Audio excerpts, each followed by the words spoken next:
This is my house. Now. Those were the first words I heard when I pushed open my own front door after 3 weeks away. My daughter-in-law stood there in the hallway, wine glass in hand, her voice sharp and triumphant. Behind her, a group of women in pastel sweaters burst into laughter as if she had just told a harmless joke. But it wasn't a joke. It was my life. She was erasing. I am 83 years old, a widower who has lived in Denver, Colorado for most of my life. For 40 years, I built that house with my wife, brick by brick, memory by memory. We raised our son within those walls to celebrated holidays, mourned glosses, and carved out to home that was meant to outlast us. And yet, on that evening, after returning from Colorado's Springs, where I had been caring for my sister after her hip surgery, I came back to find myself erased. The first thing that struck me wasn't the warm scent of wood or the faint trace of my wife's lavender perfume that used to linger in the halls. No, what hit me was the bitter, choking smell of burning sage, batad note, that the gentle kind the people use to calm a room, but the kind you wave angrily like you're trying to drive someone out, someone like me. I paused, my old leather suitcase still in hand. My daughter-in-law raised her glass a little higher and said again, louder this time, so her friends could hear the old man, "He's just a ghost now, fading away." Even in my husband's memory, they laughed again. Laughed like 40 years of my life, of my wife's devotion, were nothing but a stain to scrub away. I wanted to speak, to shout, to remind them whose house this was. But my voice caught in my throat. My son was standing near the wall, glued to his phone, not even looking at me. When I finally managed to lock eyes with him, he mumbled, without lifting his head, "It's just temporary, Dad." Temporary. That's what my existence had been reduced to. A temporary inconvenience. I stepped further inside, clutching my suitcase. My heart pounded when I reached the hallway where our wedding photo once hung, the photo of Freda, of me with my wife, her hand resting on mine, her eyes lit with that disbelief that I had somehow been lucky enough to marry her. It was gone. In its place, a large framed picture of my son and his wife, standing on a beach, smiling, like they had invented love. And then I saw it, my bedroom, my sanctuary, the place where I prayed every night, where I sat in silence when my wife passed away, where I kept the cedar chest full of letters and mementos. It had been stripped bare, rearranged, turned into something unrecognizable. My quilt was gone. The curtains my wife had sewn had disappeared. The bed was covered with white and gold pillows, a faux fur blanket draped carelessly across it above the headboard, a tacky sign in glittering letters red manifestation, space, his and hers. Clarice, yes, that's her name, stood in the center of the room, handing a mimosa to one of her friends. We saged the room to get his scent out, she said, gesturing toward the corner where my nightstand used to be. One of her friends giggled. He's like a ghost, another whispered.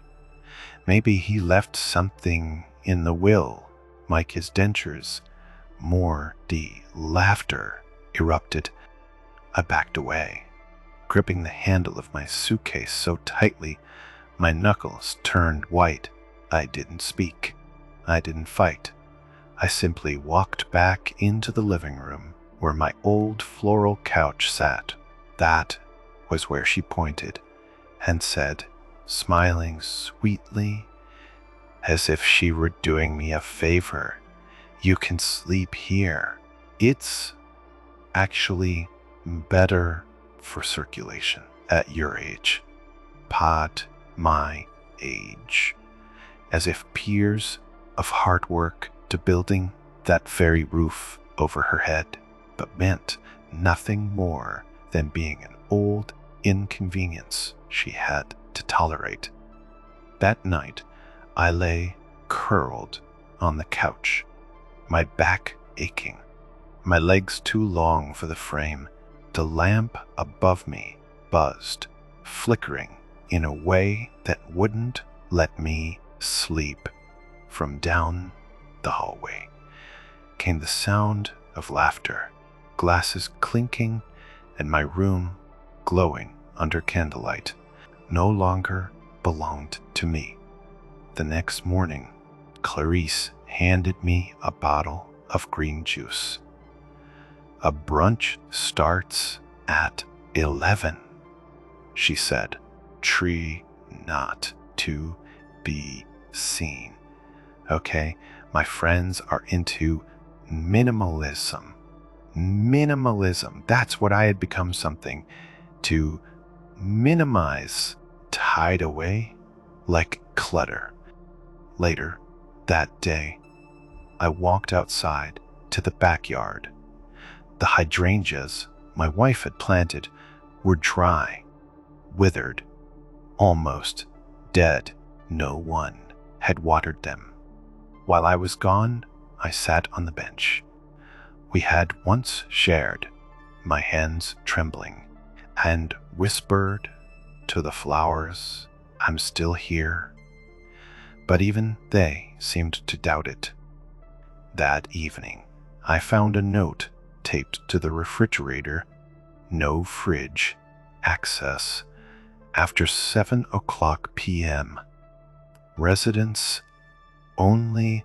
I stood there for a long time, staring at those words. Residents only, as though I were a stranger in my own home. It was in that moment I understood they didn't just want me out of the bedroom. They wanted me gone. Gone from the house, from their lives, from memory itself. And yet, deep inside me, a flicker remained, a reminder that ghosts don't fade if they choose to remember who they are. And I remembered every nail my wife and I hammered into those walls. I remembered planting the dogwood and tree in the front yard. I remembered the night my son was born in, that very bedroom Clarice had saged. I sat back down on the couch, closed my eyes, and let the humiliation wash over me. But beneath it, I felt something else beginning to rise. A quiet strength, a refusal to let this be the end of my story. If you have ever known what it feels like to be erased, to be treated as if you were just taking up space in your own home. Then you understand my pain. Tell me your story. In the comments, don't let your silence bury you. Share what you've endured, because when we speak, even softly, we prove we are still here. I barely slept that first night. On the couch, every spring in the cushions impressed into my back, every flicker from the buzzing lamp above seemed to whisper that I no longer belonged. My mind kept circling back to the site of my bedroom, transformed into something foreign and cheap, as if decades of my life could be repainted, covered, and forgotten in a single weekend. By morning, my body ached with the stiffness only age can bring. I moved slowly, careful not to wake the house, though, truthfully, no one would have noticed if I made a racket. Clarice was already in the kitchen, humming to herself, hair blender roaring as she poured powder into jars of almond milk. My son sat at the table, scrolling on his phone, his coffee untouched. I lingered in the doorway. I thought about stepping forward, about asking for a cup of black coffee, the way I had every morning for as long as I could remember. But when I reached toward the fridge, my hand stopped in midair. There was a bright pink sticky note slapped across the carton of milk.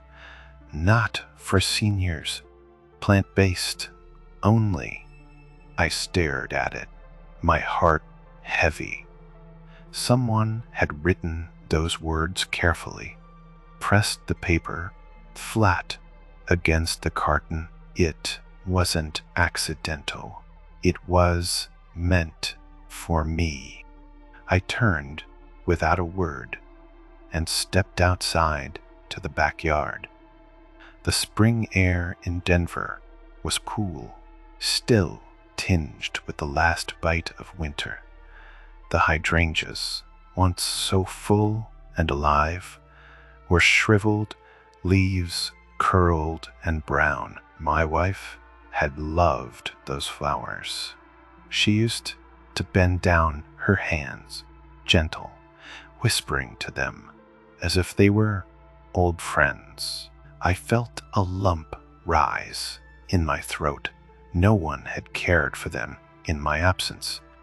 I sat on the old wooden bench, my cane resting against my leg, and whispered, "I'm still here." The words fell into the silence, unacknowledged. That evening, I noticed another note taped to the fridge.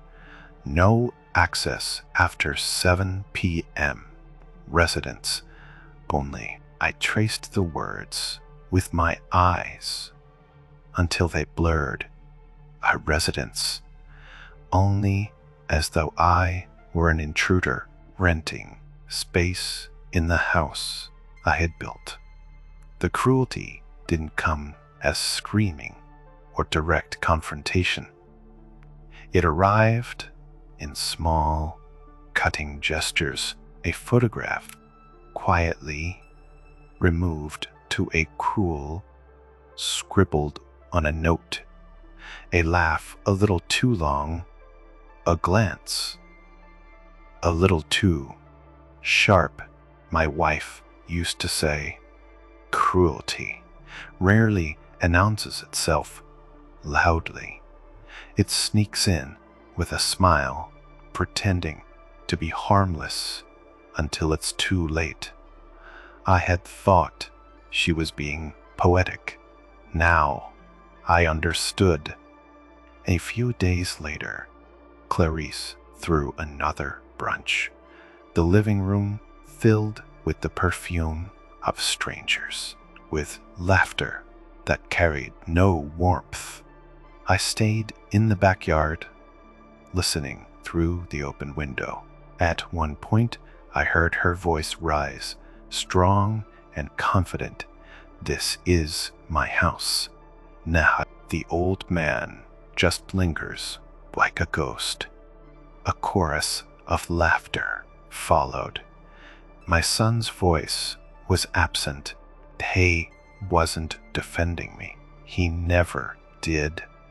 I sat on that bench until my legs grew stiff, my hands gripping the cane as though it might anchor me. I thought about all the years I had spent in that house, the nights I had rocked my son to sleep when he was sick, the mornings my wife and I had shared coffee at that very kitchen table. All of it seemed invisible now, overwritten by scented candles and brunch menus. But yet, the house itself remembered. I could feel it. The walls, though painted over, still held the echoes of my wife's voice, the rhythm of my footsteps, the laughter of birthdays long gone. They couldn't erase that, no matter how many pictures they took down. Then, one evening, something unexpected happened. The house was quiet. Clarice was out at one of her yoga sessions, my son at work. I sat alone on the couch, staring at the hallway. My eyes drifted toward the small brass lamp sitting on a side table, dusty and unremarkable. That lamp had been with us for decades. It was a gift from my wife, who said she liked the way its light made a room softer. Clarice had tried to throw it out once, replacing it with some minimalist fixture. But I insisted it stay. She thought it was because I was sentimental. In truth, even I had almost forgotten what my wife had told me about it. I quiz ego. Some things shine brighter when the world gets dark. On a whim, I pulled the lamp closer. My hands, though shaky, remembered the small latch underneath its base. I slid my finger beneath the felt, and there it was, a hidden compartment inside, tucked away and perfectly preserved, lay a small silver disc. My heart pounded as I pressed it. The lamp didn't light up, but the room changed. Anyway, a voice filled the silence. Not just any voice. His voice. "This is Richard Allen, my wife's husband. The man I had been, the man I still carried inside me, speaking. From beyond the grave, he had recorded a message long ago in the presence of a notary. His tone was calm, steady, deliberate. He explained that he had created a trust to protect me. The clause had been written airtight, stating that if I were ever made unwelcome in my own home, verbally and physically or symbolically, all secondary beneficiaries would forfeit their claim and full ownership would return to me. I sat there, trembling, as the words sank in. He had known somehow. He had known. He had planned for this. The tears came then hot and unstoppable, not from sadness, but from something stronger, vindication. All the silence I had endured, all the cruel little notes and mocking laughter, all of it suddenly had an answer. I placed the lamp carefully back on the table, my hands reverent. They thought I was invisible. They thought I was weak, but they didn't know that within the walls of this house lay a voice more powerful than theirs. For the first time since I had returned, I didn't feel like a ghost. I felt like a man who still had a story to tell, and the story wasn't finished yet. From that night on, I no longer looked at the house the same way. Every corner, every object carried a double meaning. What Clarice and my son saw as clutter or old junk, I began to see as shields, as weapons, as memories carved in steel. They thought they had scrubbed me away, but the walls themselves carried my wife's voice, my laughter, but our life in the now, hidden in a lamp. Her foresight had handed me back my power. I kept my secret close. I didn't breathe a word of the recording, not even to my granddaughter, Natalie, the only soul who seemed to see me. She was a pan, named small for her age, with a quiet determination in her eyes that reminded me so much of her grandmother.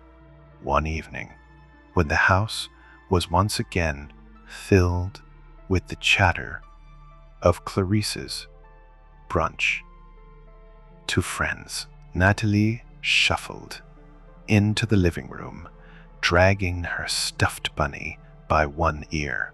She looked around nervously, then whispered, "I saved this for you." From the pocket of her hoodie, she pulled out a small scrap of fabric. My heart caught when I saw it. It was a corner from the pillowcase that had once been on my bed, the one Clarice had thrown away without a thought. "They tossed it in the trash," she said, "but I cut this piece out first. I thought maybe you'd want it." I couldn't speak. I reached out, my hands trembling, and held the fabric to my chest for a moment. It was as if I could smell the faint trace of lavender that my wife used to tuck into the drawers, as if I could feel her presence beside me. I swallowed hard and whispered, "Thank you, Natalie," curled up beside me, resting her head against my shoulder. "I liked your room," she murmured, "and always smelled like cinnamon. You used to let me sit on your lap and read." Her words, so soft and unguarded, cracked something open inside me. I felt alive again, not as a ghost wandering in slippers, but as a grandfather who still mattered to someone. The next day, the cruelty resumed.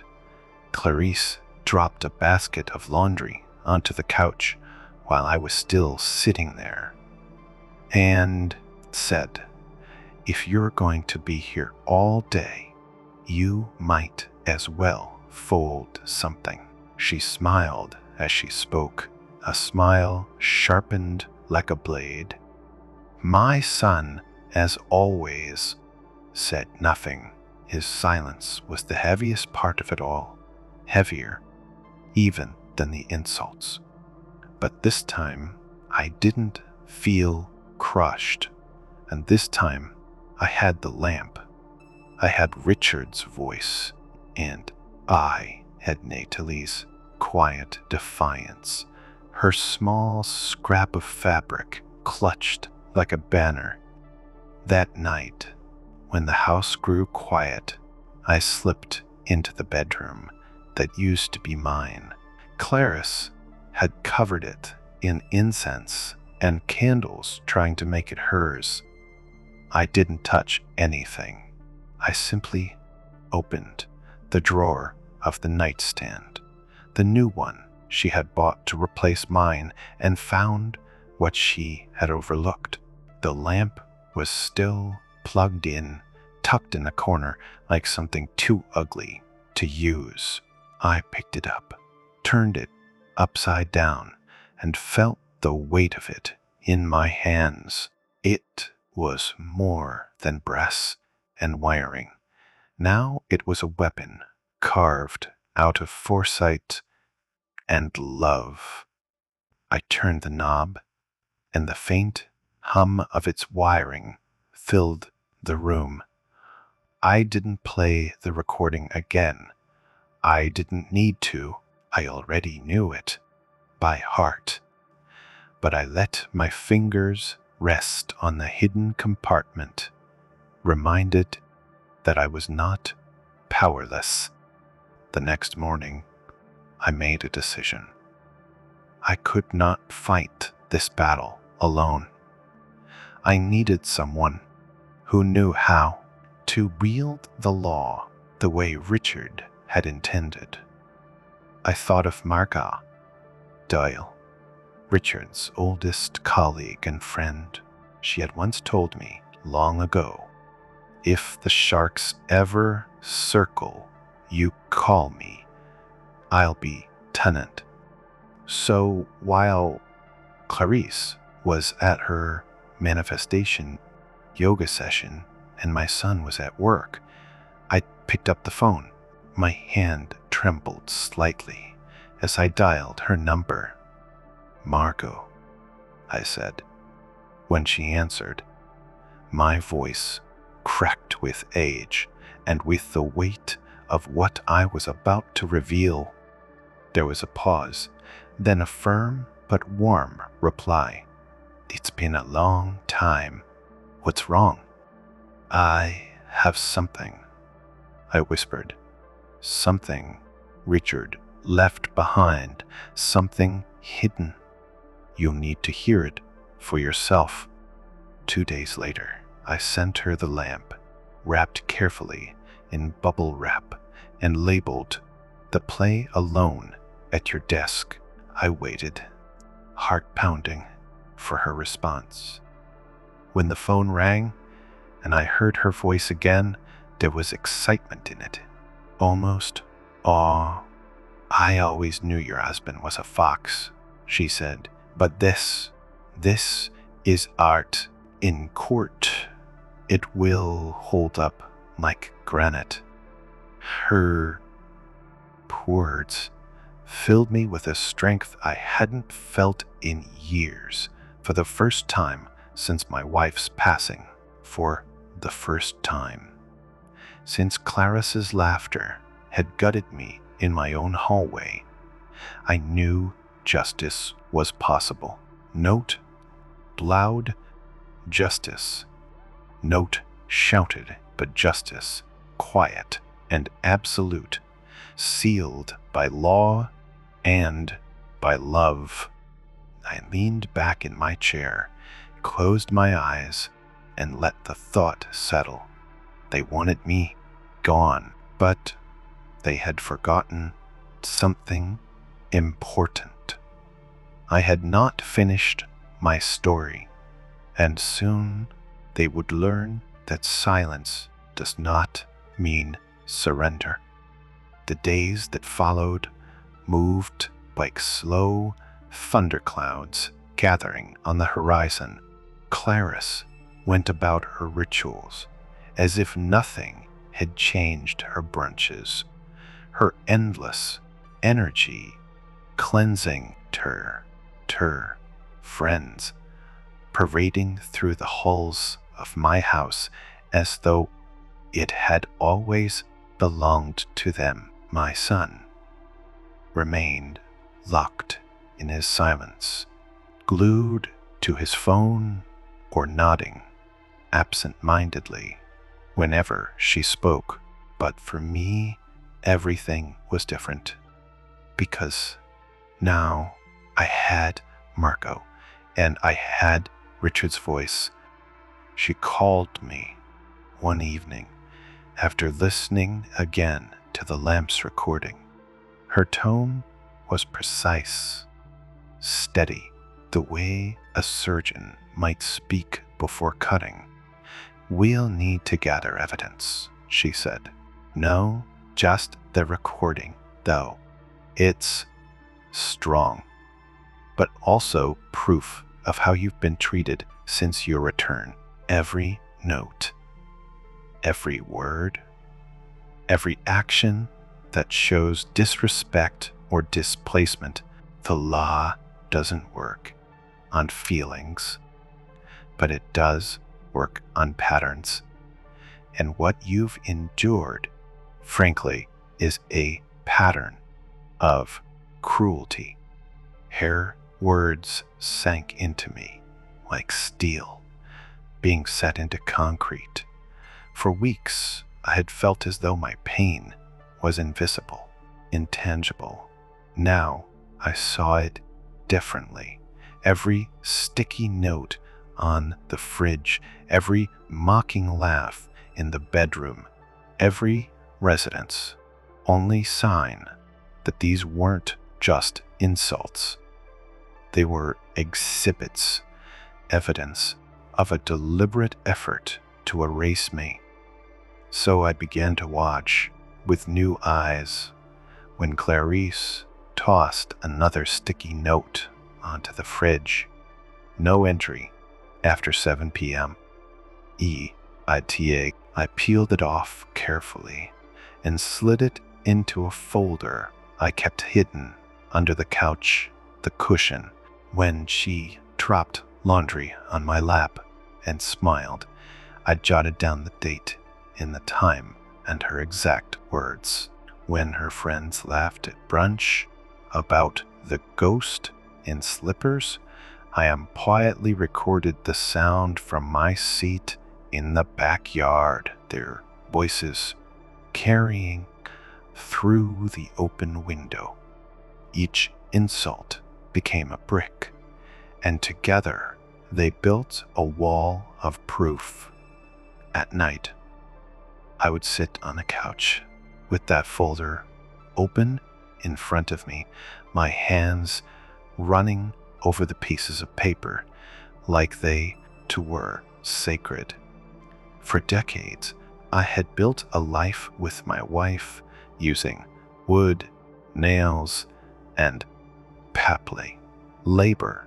Now I was building a case with scraps of paper and fragments of sound. The tools were different, but the work was the same. Construction, survival, legacy. Clarice, of course, remained oblivious. She thought my silence meant surrender. She thought I was simply too old, too tired to fight back, and I let her believe it. I let her parade her friends through the house, let her light her incense in the bedroom that had once been my sanctuary. Outwardly, I was a ghost. Inwardly, I was waiting. Margot and I spoke in code. If I texted package delivery, it meant the court papers had been filed. Sunlight refund meant the hearing date was set. Lavender tea meant a subpoena was ready to be issued. It was almost amusing, Clarice, with her new age jargon about manifestation and energy, May with my quiet, coded messages about law and justice. Two different languages, but only one of them had teeth. One evening, the Clarice cornered me in the living room. She held a glass of wine in her manicured hand, her lips curled in that smile that always carried more venom than kindness. "You know, it's better this way," she said, gesturing vaguely toward the house. "The energy feels lighter without all your old things cluttering it up." I met her eyes for the first time in weeks. "You mean without me?" She froze for just a second, caught off guard by my words, then laughed it off. "Don't be so dramatic." But I didn't look away. I wanted her to see it, that I wasn't as erased as she thought, that somewhere inside, the old man on the couch still burned a spark she hadn't managed to smother. That night, after she went to bed, I walked the hallway alone. I stopped at the door to the bedroom. My bedroom, and rested my hand on the frame, but the faint smell of incense still clung to the wood. But beneath it, I could almost imagine the lavender my wife used to tuck into the dresser drawers. I whispered, "It won't be long now."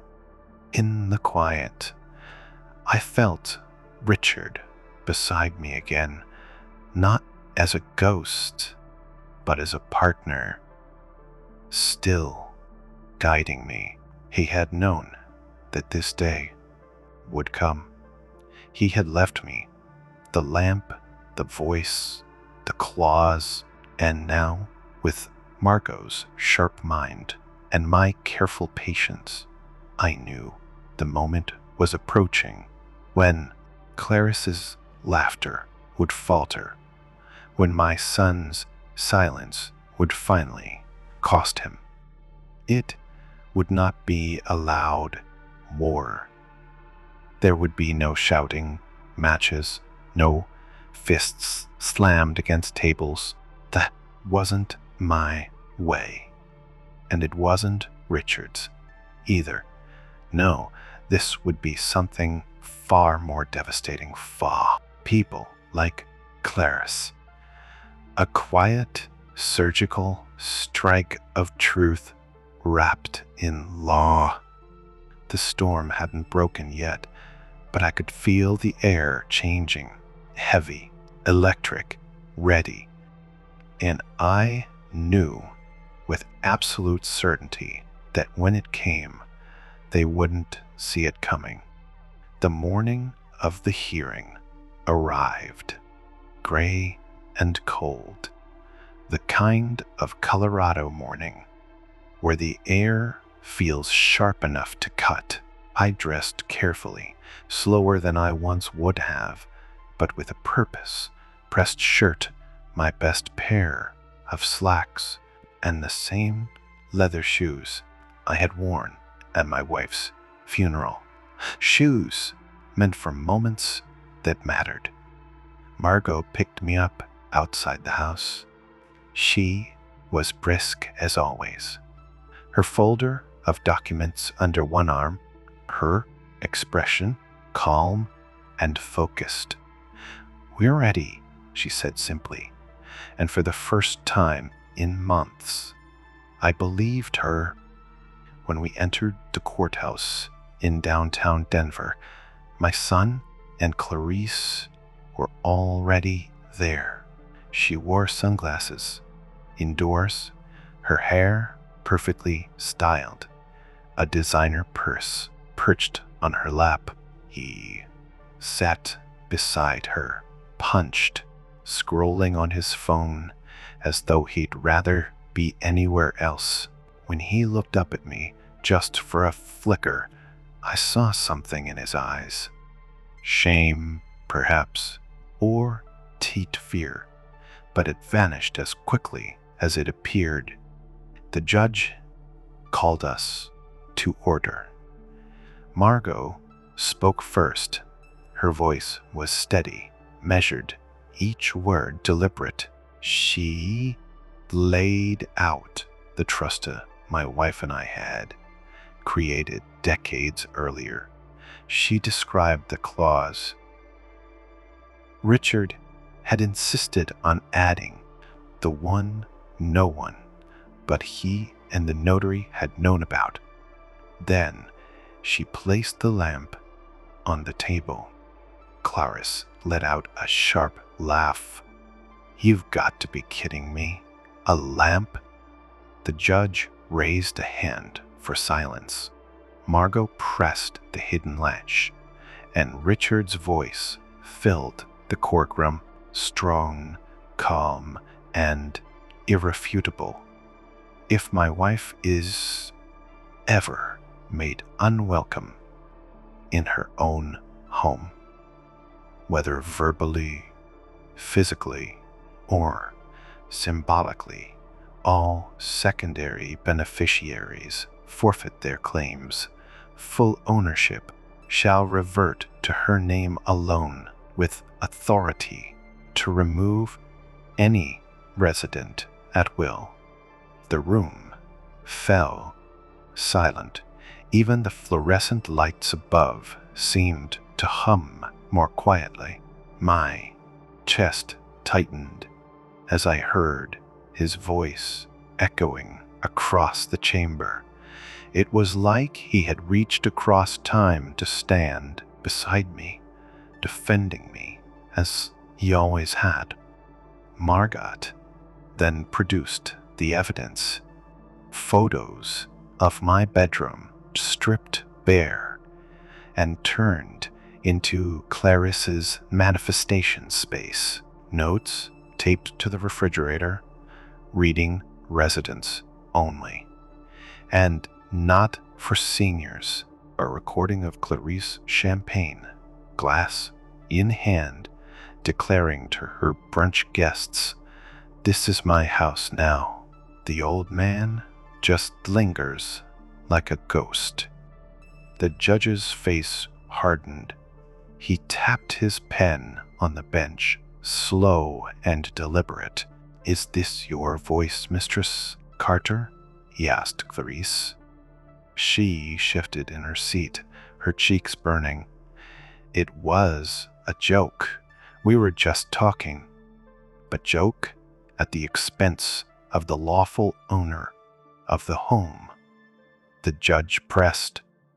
Clarice looked to my son, but he didn't meet her gaze. He stared at the table, lips pressed thin. Margot closed her folder. "Your Honor, the trust is clear. The evidence is overwhelming. The law is not swayed by jokes, but by actions. And the actions here demonstrate a consistent pattern of disparagement, humiliation, and symbolic eviction of my client." The judge leaned back in his chair. For a long moment, the only sound was the shuffle of papers and the distant hum of traffic outside. Then he spoke. "Mr.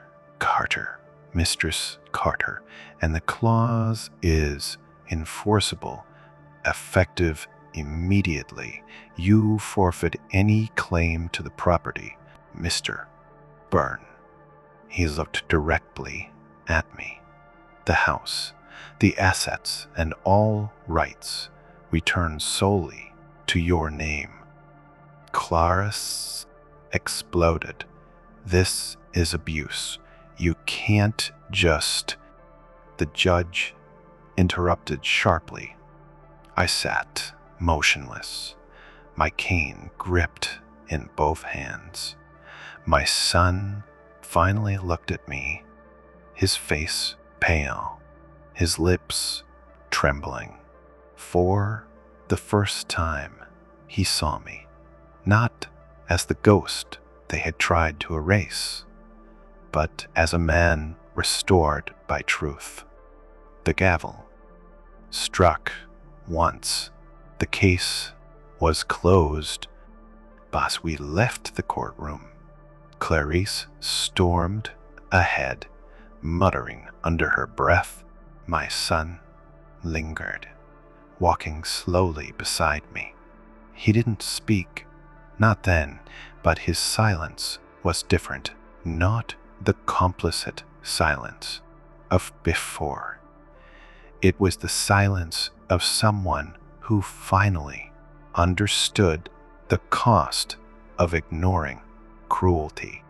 Outside, the Denver air was crisp, the sky a pale blue stretched above the mountains. I inhaled deeply. The battle wasn't loud, but it was over, and in the quiet that followed, I felt something I hadn't felt in a long time. I was home again, even before I set foot in the house. The order from the judge was final, stamped with the seal of the state of Colorado, and it landed like a hammer in Clarice's world. Within 72 hours, she and my son were required to vacate the house. The bailiff had handed them the papers. Right there in the courtroom, my son read the words silently, his face drained of color. Clarice snatched the document from his hands, screaming that it was unfair, that I was abusing the system, but there was nothing left for them to do. The law had spoken, and Richard's foresight had made certain there were no loopholes. The first evening after the ruling, the house was tense. Clarice slammed doors, threw with clothes into suitcases, barked orders at my son as if commanding a retreating army. I stayed in the living room, sitting quietly on the couch, with my cane resting across my knees. For years, I had felt like a prisoner in my own home. Now, I didn't need to shout or gloat. The silence around me was victory enough. At one point, Clarice stormed into the room, her face streaked with tears, her voice sharp as glass. You're heartless. After everything you throw us out, we gave you a place to stay. We let you live here. I lifted my eyes slowly to meet hers. I has built this place, I said softly, brick by brick, memory by memory. You let me sleep on a couch in the house I raised my son in. That's not generosity, that's cruelty. He swallowed hard, eyes fixed on the floor. Do you want us gone by tomorrow? You have 3 days, I said. That's more than you gave me. He nodded, shoulders heavy, and walked away. The next morning, I moved through the house, slowly reclaiming each room. The beige paint Clarice had insisted on dowels clung to the walls, dull and lifeless. My wife's embroidered curtains were gone, replaced by thin panels of gauze. My quilt had been tossed out, my chair shoved into the garage. It was as though she had tried to scrub every trace of me away. Bew by thigh, opened drawers and closets, I began to find pieces of my life hidden beneath hers, my embroidered napkins stuffed under her gold-trimmed ones, my wedding photo tucked into the back of a drawer, even my porcelain coffee cup shoved behind a stack of mugs labeled "too old-fashioned." Each discovery felt like rescuing a piece of myself, stolen but not destroyed. I gathered them carefully, one by one, and placed them back in their rightful places. It wasn't just about furniture or dishes. It was about dignity, about reminding myself that I had not disappeared, that I was still the man my wife had loved, the man who had built a home.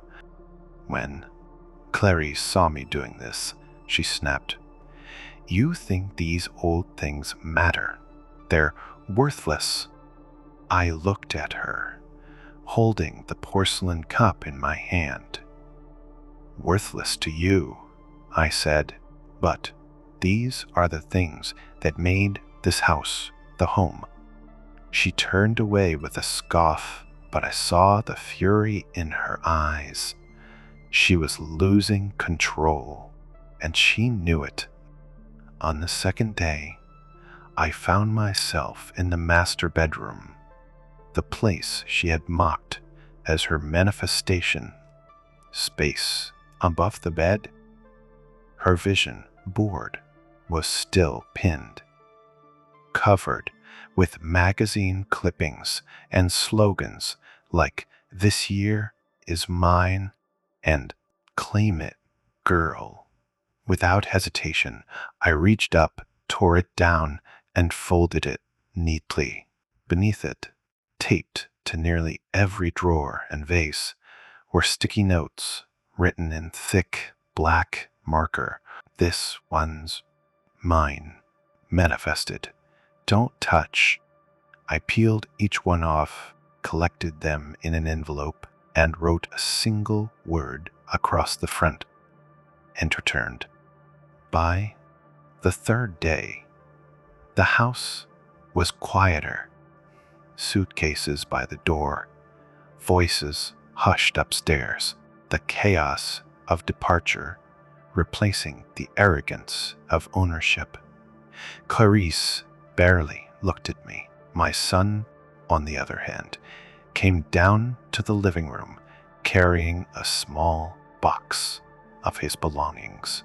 He stood there, awkwardly shifting from foot to foot. "We'll go," he said finally. "I just wanted you to know it didn't start this way. We didn't mean for it to." I studied him for a long moment, my heart torn between love and disappointment. "But it ended this way," I said. He lowered his eyes, nodded once, and carried the box outside. That night, alone in the house, I walked from room to room. The silence was different now, not the silence of exile, but victory. The house was mine again, but strangely it no longer felt like home. Too much had been stripped, too much had been poisoned. What once had been a sanctuary now felt like a battlefield. And though I had won, I no longer wanted to sleep in the ruins. I sat down in my chair, the one Clarice had exiled to the garage. But I had dragged back into the living room. I rested my hands on its worn arms, closed my eyes, and whispered, "Thank you, Richard. You knew you saved me." And as the house settled into its new silence, I knew what I had to do next.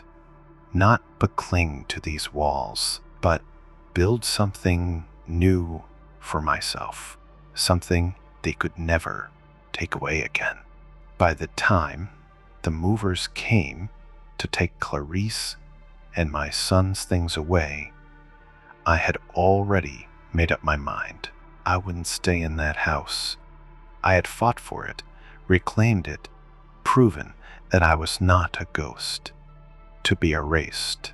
But the truth was, the house itself no longer held me. Too many shadows lingered in its corners. Too many laughs at my expense echoed in its walls. Winning it back had been justice. Keeping it would be a prison. I called a realtor the next week.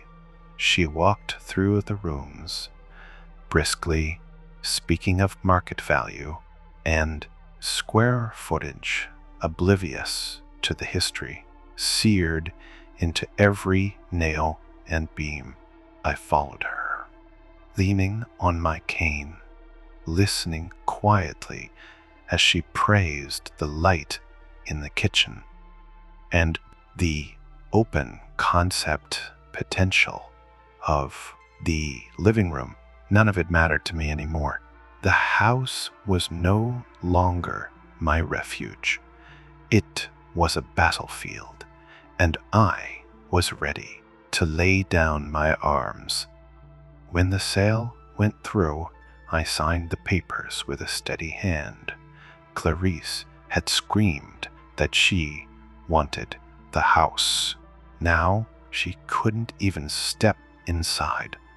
My son had stood beside her, silent, and then, as always, watching everything slip through his fingers. It was a bitter end for them, but for me, it was release. Within weeks, I found myself in a small apartment on the east side of Denver. Nothing grand. One bedroom, a little balcony, just enough room for my chair, my lamp, and a few things I couldn't leave behind. For the first time in months, maybe years, I opened a door and felt no weight pressing down on me. It was mine, truly mine. Every morning, I brewed coffee in the porcelain cup Clarice had once mocked as too old-fashioned. I sat on the balcony, watching the sunrise over the city, the Rockies rising in the distance, their peaks catching the first light of day. The birds fluttered past, the hum of the street below reminding me that life moved on, with or without my sorrow. And in those mornings, I began to breathe again. I thought of my wife often. I thought of her laughter in the kitchen, the way she'd tuck lavender into the drawers, the way her hand had rested in mine. Even when words failed, I would sit in my chair, the lamp glowing softly beside me, and imagine her voice. It wasn't grief anymore, not exactly. It was companionship, even gone. She had guided me through the storm. Her foresight had given me my dignity back. But I knew I couldn't simply sit in this new life, content to sip coffee and remember. Something in me stirred, something Clarice had never understood. My wife and I hadn't built our lives to hoard them. We had built them to share, to create something lasting beyond ourselves. So I reached out to an attorney, recommended by Margot with part of the money from the house. I created a small fund, Betrayal, just a seed. At first, I named it the Quiet Dignity Fund.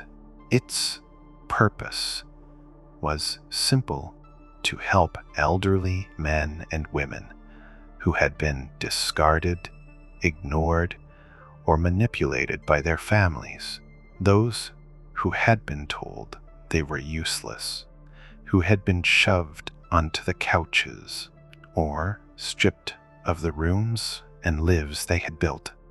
At the first meeting, I sat across from a woman in her 70s named Irene. Her son had tricked her into signing papers she didn't understand, leaving her with nothing but a storage unit full of memories. Another man, Thomas, 85, had been moved out of his own house and then placed in a nursing home without even being asked. As they told their stories, I listened, my heart heavy. Each word reminded me that I was not alone. My suffering was not unique, and neither was my fight. In those gatherings, I began to see the pattern. We were all treated like ghosts, pushed to the edges, told to stay quiet, to be grateful for scraps of space in lives we had once built. But every one of us still had a voice, and when we spoke together, even in whispers, the sound was thunder. One evening, as the city lights flickered on and the mountains turned purple in the dusk, I sat on my balcony with Natalie. She was curled in the chair beside me, her small hand wrapped around mine. She had drawn another picture, this one of my new apartment with flowers on the balcony and me sitting in my chair. Above it, she had written in her uneven handwriting, "Grandpa one mean, but mind lady, zero." I laughed, the sound surprising me. I hugged her tightly, and for the first time in years, I felt whole. I had lost a house, yes, but I had gained something far greater: peace, purpose, and a proof that even in silence, even in old age, I still mattered. And deep down, I knew Richard was smiling too. Summer in Denver has a way of stretching the days long and bright, as if the sun itself refuses to leave. In my small apartment, with its balcony overlooking the street, I felt those hours fill with a quiet kind of freedom. I didn't have to tiptoe around anyone's moods.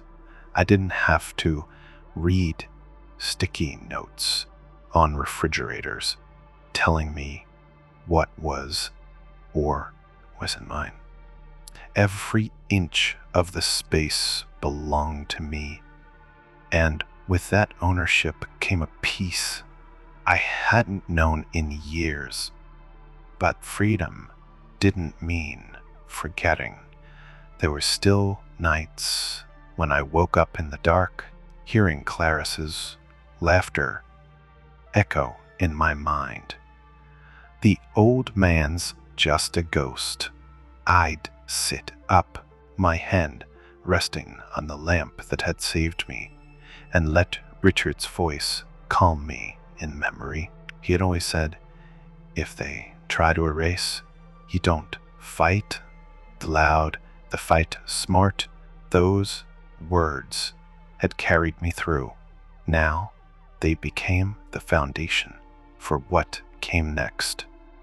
The Quiet Dignity Fund. The small project I had started began to grow.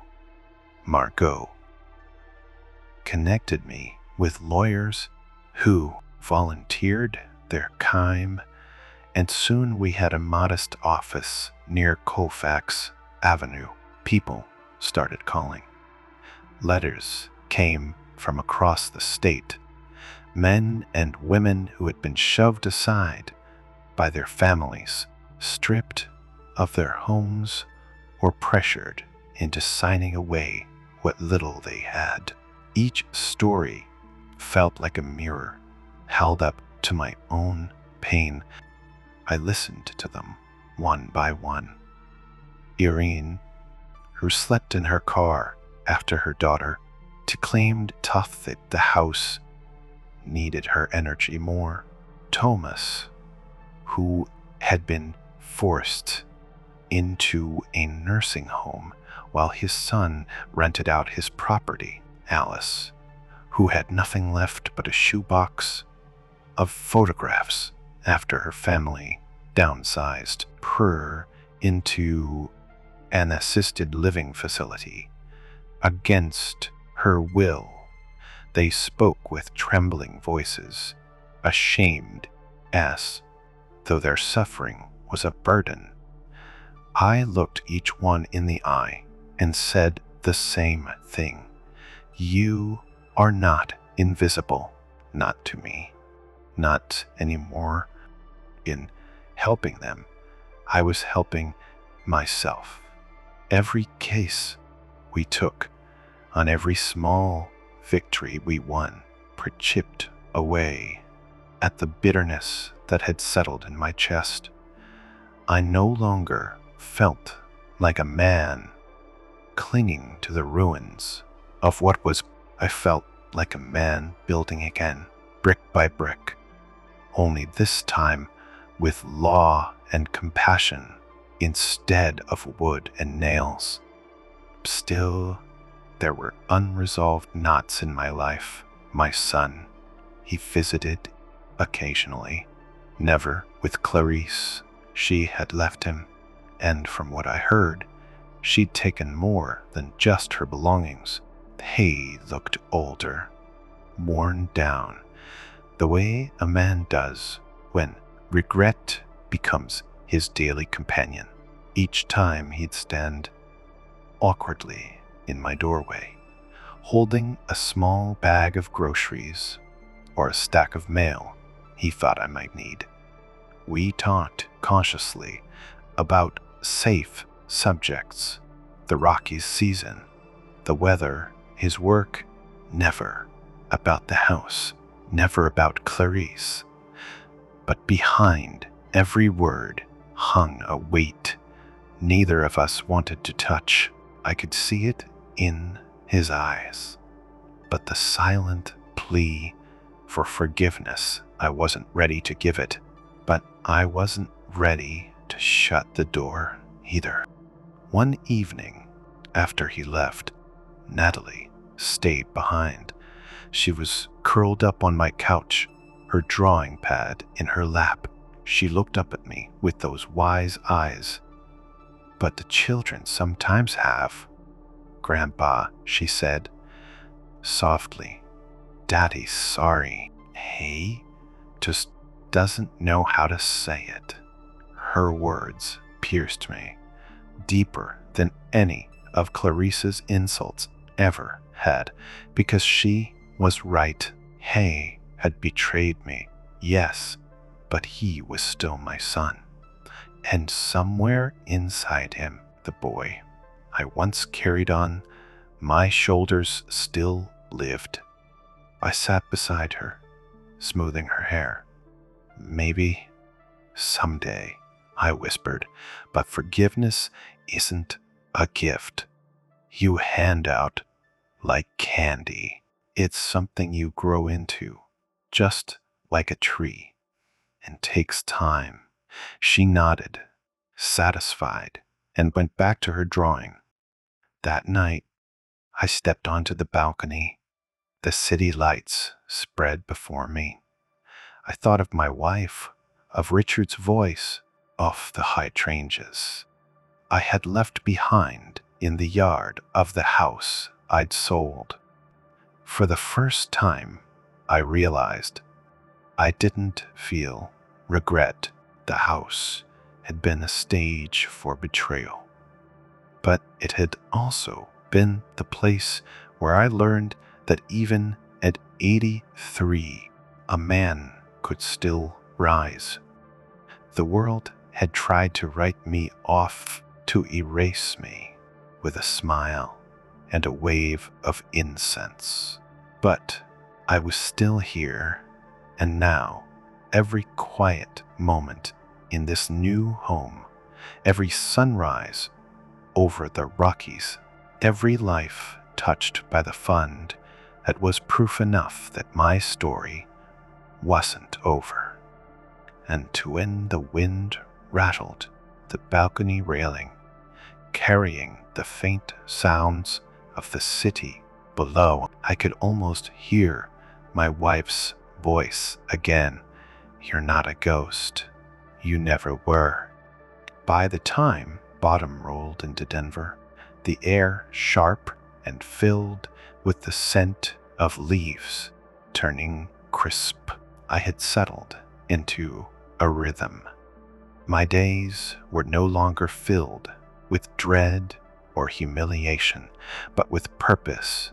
I woke early, brewed my coffee, sat on the balcony to watch the Rockies catch the morning sun, and then made my way downtown to the modest office of the Quiet Dignity Fund.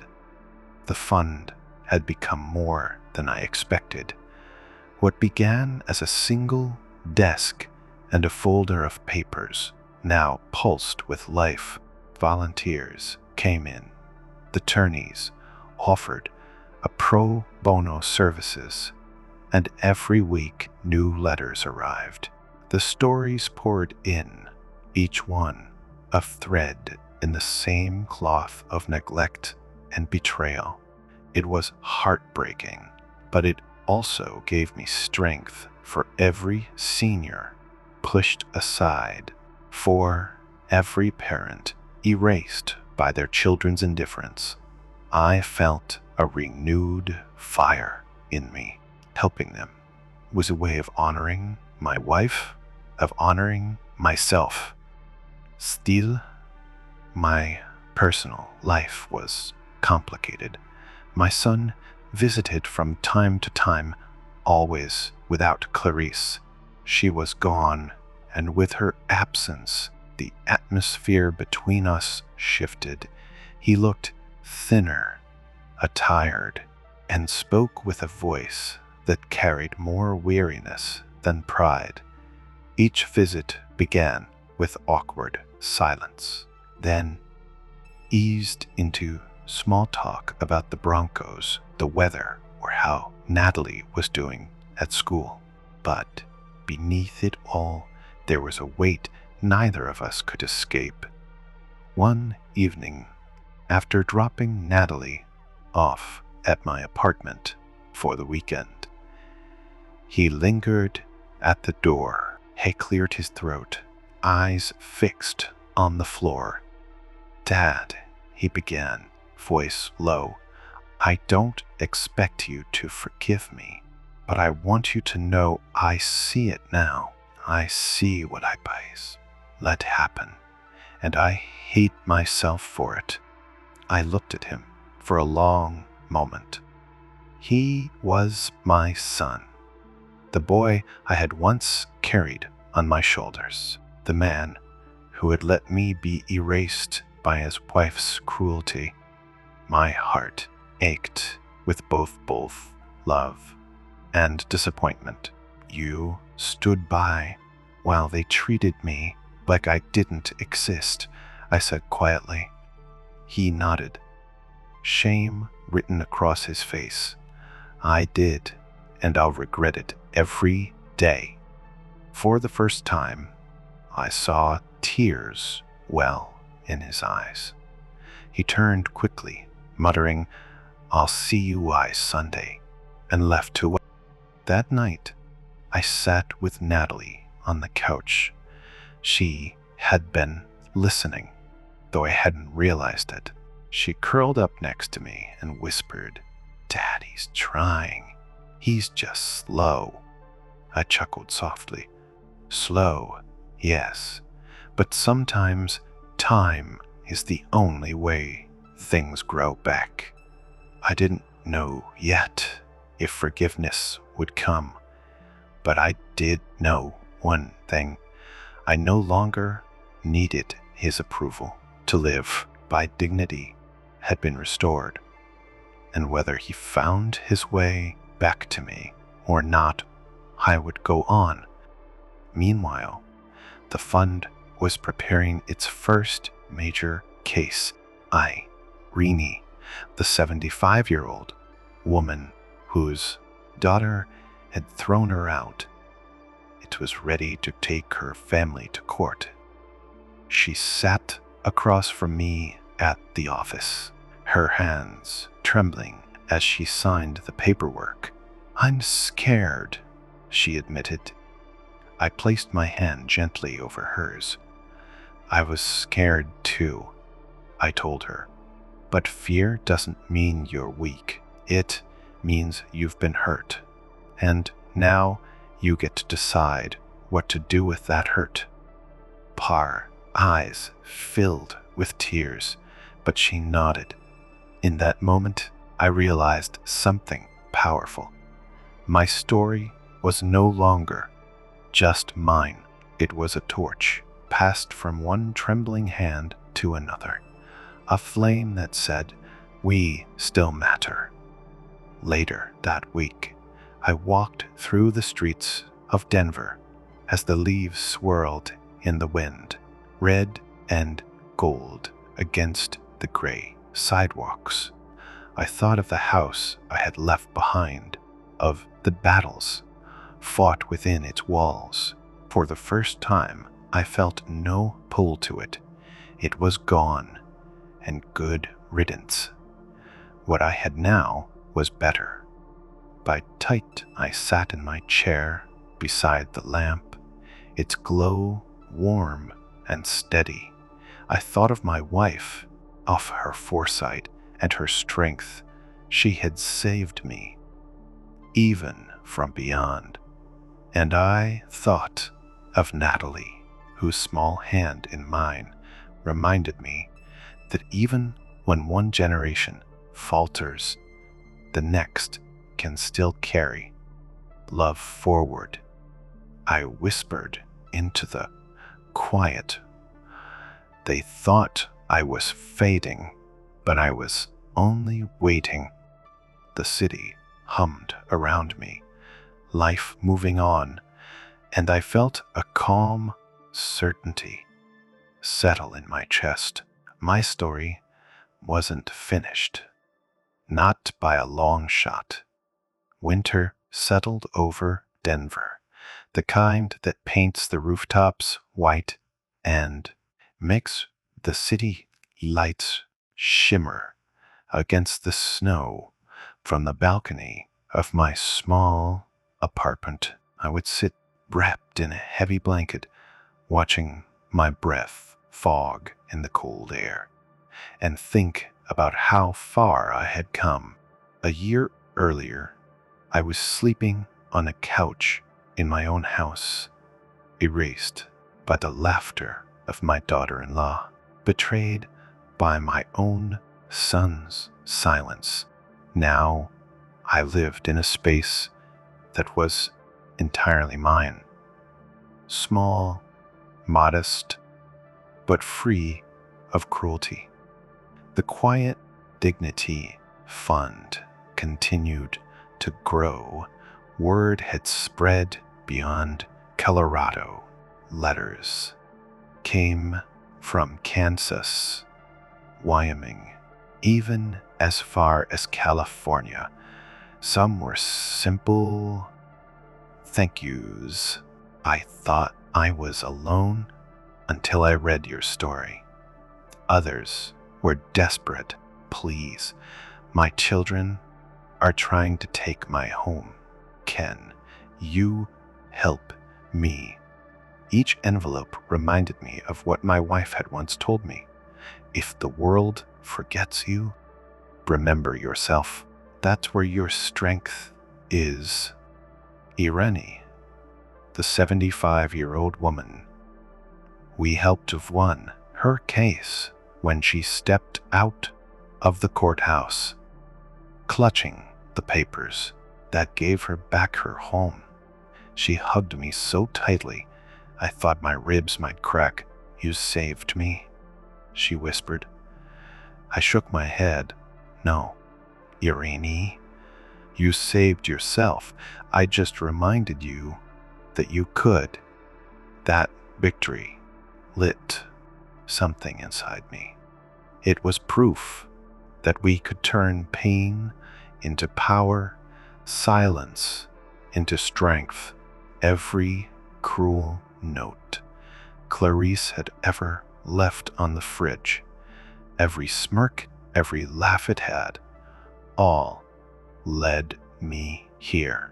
What they meant for humiliation had become the foundation of something unshakable.